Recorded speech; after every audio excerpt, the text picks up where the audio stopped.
Welcome to the Upbeat, where each week a group of Inkspot reporters take a break from breaking news to share what's been making them smile this week. I'm Bryce Hickman, and joining me this week are Leonor Rivas, Kirsten, Santana, Carter Hall. as we try to put some happiness into the headlines. Lenore, why don't you start us off? What's making you happy this week? Well, daylight saving started this week, so that's making me happy. The sun and vitamin D. Vitamin D is really beneficial for you if you guys didn't know that.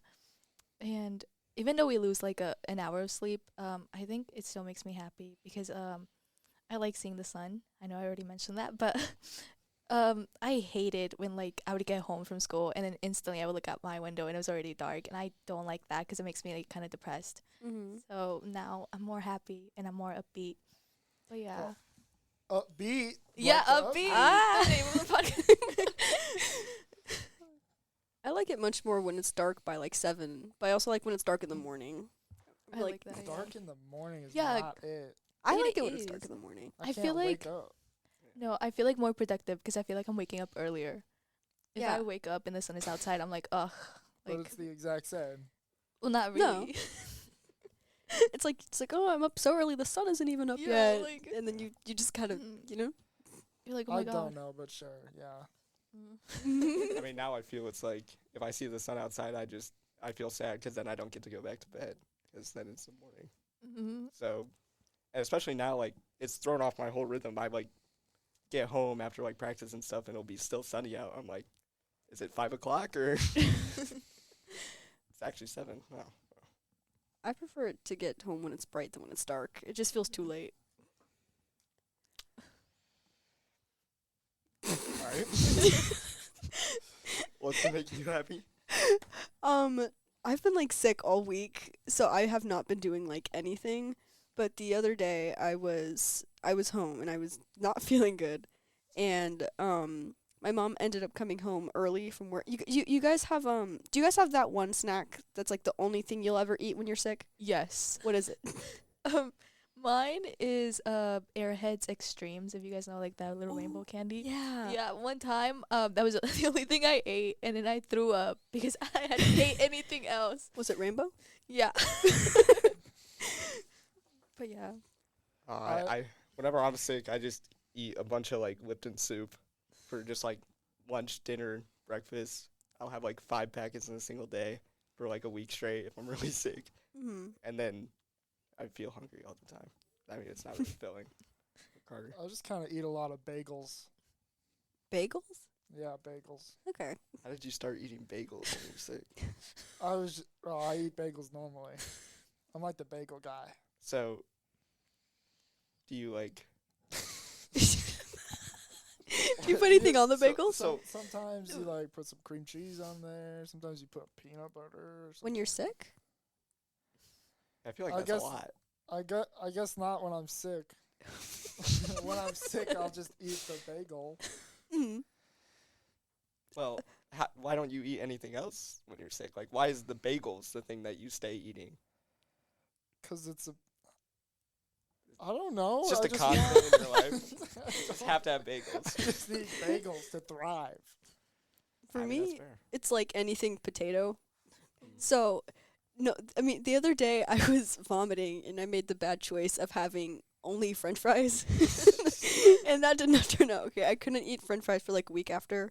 But this week, sorry, I'm going to try and circle back. This week, my mom brought Pringles. And I ate the whole thing in 2 minutes. But it was also a very nice gesture. Oh, you're sick, have something made out of potatoes. She's thinking about you. Yeah, That's yeah. nice, yeah. It's always the worst when you eat something good the night before and then you end up getting sick, and so you just throw it back out, and then it's I don't want to eat this ever again. Yeah, I have to wait a long period of time if I eat anything too much when I'm sick. I got sick the night after Thanksgiving and ended up throwing up my whole Thanksgiving dinner. So At least you got I'm a year to recoup. well, that's the thing. I'm nervous for next year. It's I don't know if I'm gonna want any pumpkin pie or turkey. no. You know. Oh my god. All right, Carter, what's been making you happy? I've been watching a lot of Kitchen Nightmares recently with Gordon Ramsay. It's the one where he goes around bad restaurants and tries to fix them. I've seen a few of those episodes. I mean, what kind of draws you to it? seeing people happy at the end. That's nice. Do you like enjoy watching like the difference from like the beginning and the end, like how disgusting it is at the beginning and then how it gets No, better? I like seeing the people that are terrible at their jobs. Do you like seeing Gordon Ramsay yell at people? Yeah. he every single episode he shuts the whole restaurant down. Yes. Every single episode it's like the walk-in freezer is gross and nasty. And it's just kind of like, wow, it's crazy that all these restaurants are like this. What if the restaurants I'm going to are like this? Do you have like a favorite like restaurant that you saw that was like so bad? Well, not in particular, but there was this one I just watched. It was a two-parter. It was so bad. Ooh. And the head chef was like a drug addict. Ooh. And like the owner like didn't know how to be an owner and opened an Italian restaurant even though they had never opened a restaurant ever and weren't Italian and didn't know how to make Italian food. And all the food was frozen and it was put in a microwave to cook it. It was pretty bad. I mean, did they fix it by the end? Yeah, it was fixed by the end. But I don't know. Apparently, like 80% of the restaurants he goes into close within 2 years. Makes sense. There's something satisfying about watching Gordon Ramsay yell at somebody. I used to watch like Hell's Kitchen a lot. I really liked it. But sometimes he would scare me. Like one time he just started yelling at this girl and then like grabbed her food and just like threw it away. And I was like, "Oh my god." And he like slammed the plate and it went flying. I was like, "Gordon Ramsay, like That would hurt my heart. like you're a chef and you're like that's your whole profession." And he's like, "Oh my god, you suck at this. This is disgusting." I feel like it's such an emotional whiplash watching any Gordon Ramsay show too, because at one moment he'll be like shouting at people, and then the next he'll be like, "Oh, it's okay." He'll be like nice, especially the Yeah. kids. I've seen him like talk to kids, Yeah. and he's Yeah. like super nice to them. But then you look at like someone cooked a steak a little under, he's like just shouting profanities or bleeps on the TV. Ooh. Didn't like his daughter like she said that her mother's cooking is better than his. Which- Ooh. Ooh, there was a talk at home after that. I mean, nothing can beat a mother's cooking and all that. So true. All right, Bryce, what's making you happy this week?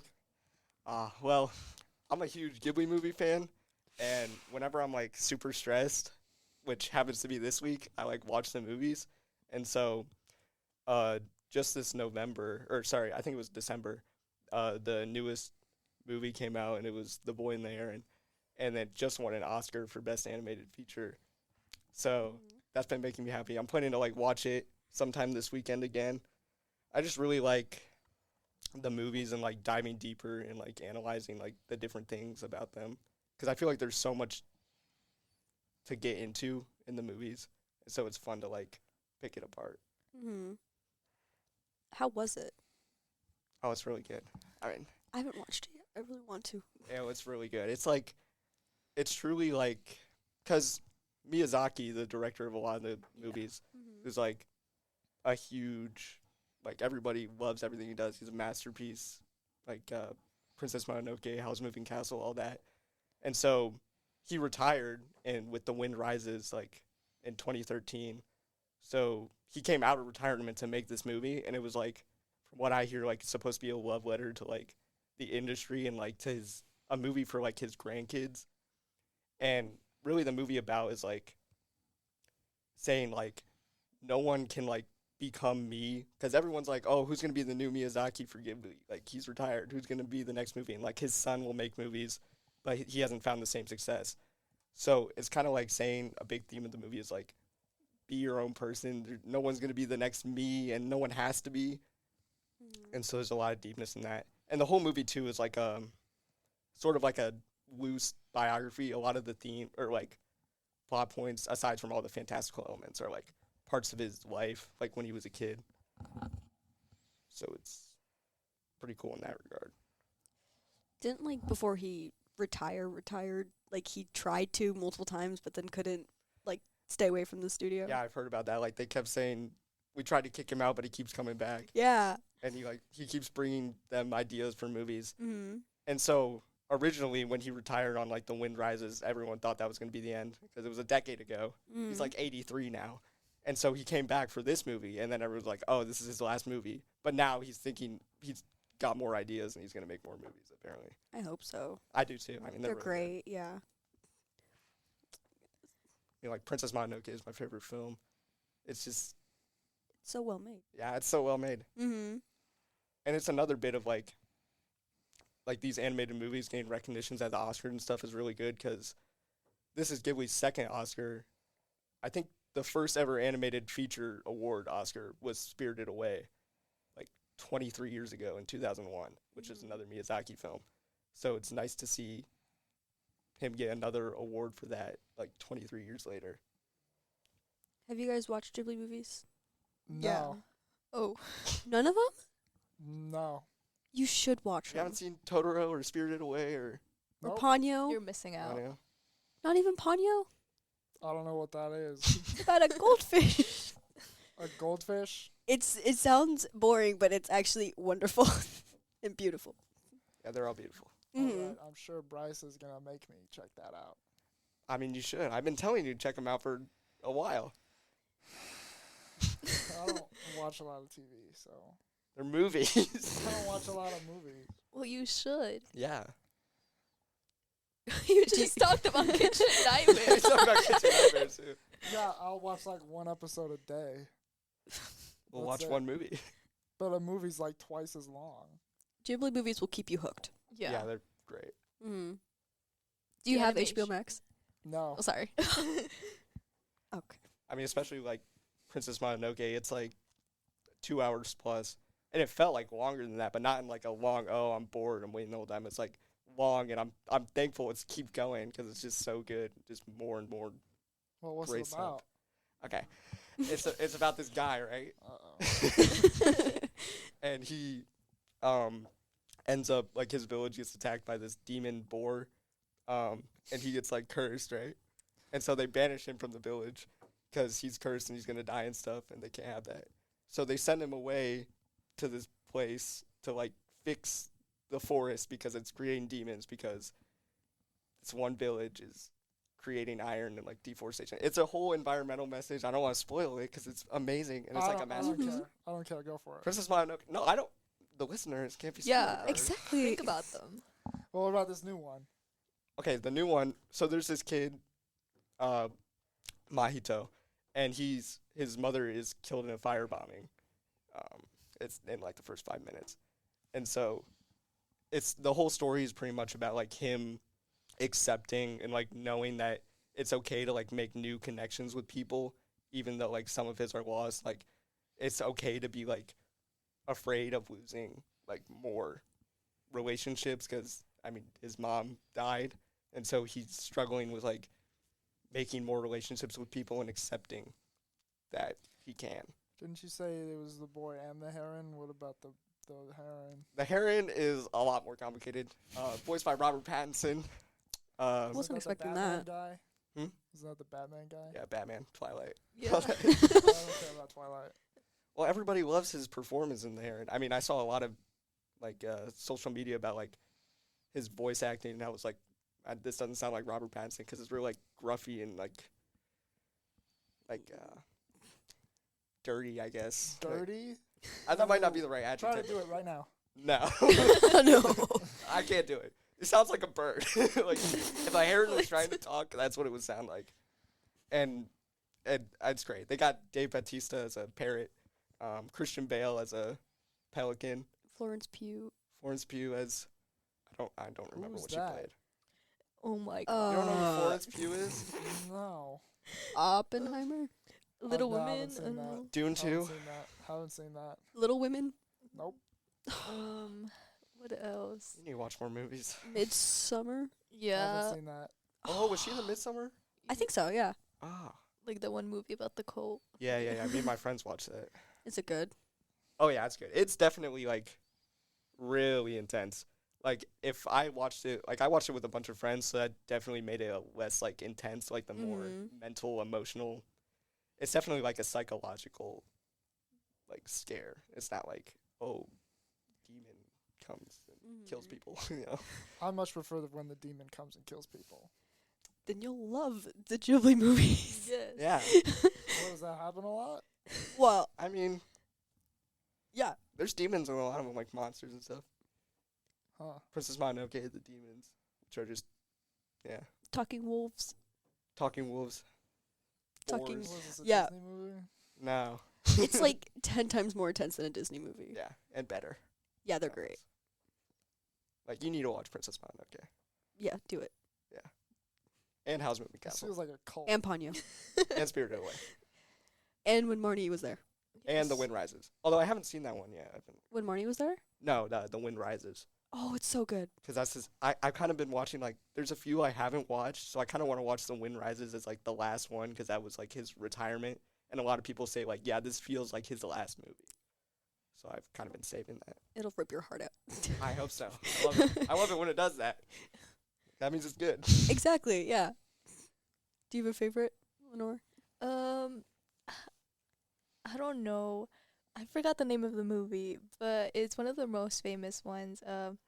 It's where like a girl and her parents like they go and visit like this place, and then like her parents kind of disappear. I watched it with my brothers because they're like really big fans. I don't really watch a lot of Studio Ghibli like they do, but I remember watching it and I just really liked the animation because I never had seen like anyone else draw like that. Mm-hmm. So I was like, this is different from like Disney movies and stuff like that.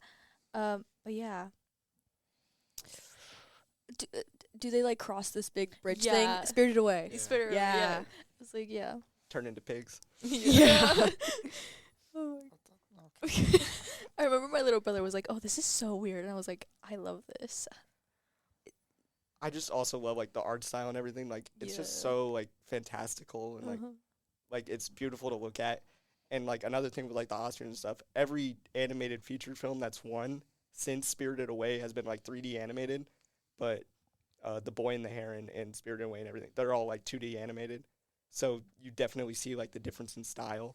And it's just, I don't know. I prefer 2D animation, like, in terms of, I think it looks, like, stylized and, like, really nice.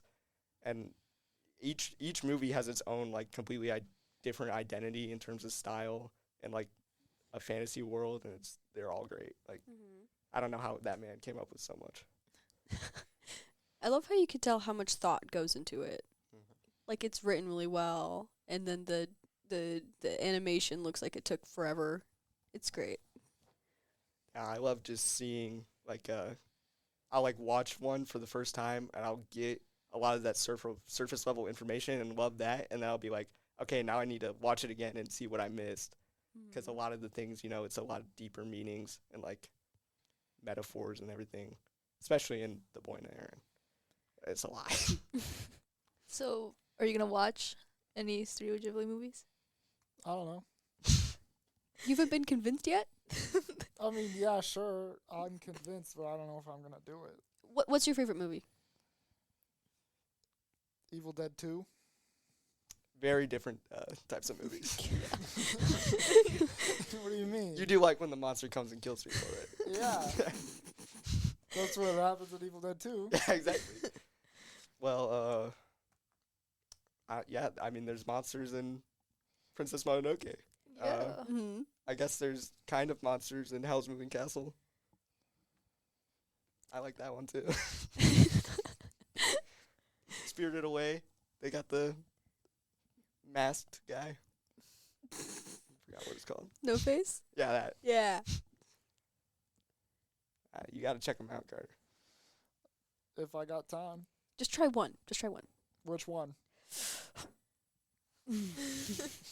Spirited Away. Yeah. Well, Spirited Away like a intense one to start with.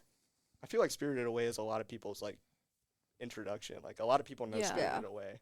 that they Spirited might Away. not know It's like one of otherwise. their most famous ones. Yeah. And sure, maybe. I personally recommend Princess Mononoke. I can't get enough of it.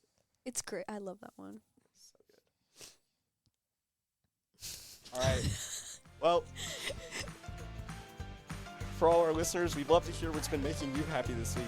Let us know on social media at NCHS Inkspot